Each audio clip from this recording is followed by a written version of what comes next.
What got you into game development? So that's an interesting story. I started developing games when I was 5 years old. My father was a engineer, and a lot of his friends worked in the arcade industry in the 1980s.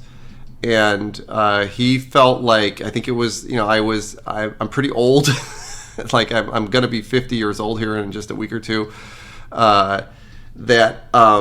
When I was 5, I think it was like 1980, and my dad decided that computers were going to be an interesting thing, and that and he just had a love for games, and his friends were engineers in the arcade industry, so he taught me how to program when I was 5 years old, and I started making video games immediately. I think I made my first game when I was like 6 or 7. It was a text-based adventure game, and then I continued programming for my whole life, and by the time I was in high school, I was experimenting with AI and computer graphics. I actually have this story about writing an AI program back in 1990 that did all of my history homework for me and let me pass history, which I was definitely going to fail if I didn't do that.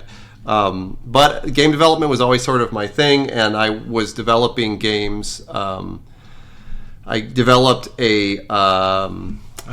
since we're playing videos, I can do this. I developed one of the first big games I made was a game that was similar to Mortal Kombat. It was a digital video fighting game called Travelers. And let me see, I'm going to bring it up and we can watch the video together. And as a result of that, a friend of mine, someone who became a friend of mine, found this, I got introduced to him, and we ended up making a game together. And he ended up going, his name is Doc Mack, and he ended up building the biggest arcade in the world, which is in Chicago, which is, if you're ever in Chicago, go check that out. I'm watching an ad here on my own video, but here, let's flip over to this. So this was my first game. I don't think it's running the same way it did, but I captured a video of it. This was like the opening credits to it. This was a flashlight and a globe that I was holding over my hand, and this was I think in 1993 or 94. And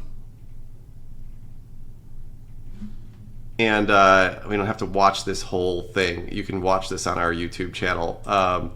But it was a digital video fighting game that looked kind of like this. It made similar to the way that Mortal Kombat. And I had the honor of working with the Mortal Kombat guys later in my career. Was a huge fan of Mortal Kombat. But I filmed this in my garage with costumes that we made at home, and eventually kind of started my professional gaming career. When I got out of college, I had made a bunch of games, and the game industry kind of was very welcoming to me. I ended up working for FASA Interactive in Chicago, and FASA was acquired by Microsoft, and I ended up working for Microsoft Game Studios in the early 2000s when they were creating the Xbox. I bounced around a little bit and created DigitalDNA in 2009, and that's kind of all I've done since then. But thank you for asking. Thank you for asking.